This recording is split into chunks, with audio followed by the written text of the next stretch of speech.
বলছি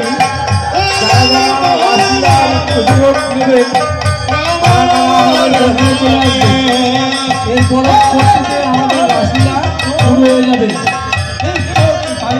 পঞ্চায়েতলা বারোয়ারি কমিটি থেকে জানানো যাচ্ছে যে আমাদের রাসলীলার দল চলে এসছে, এরপরে আমাদের রাসলীলা শুরু হয়ে যাবে। আপনারা যারা রাসলীলার করতে চান তারা অতি শীঘ্রই আমাদের পঞ্চায়েত চলে আসবে।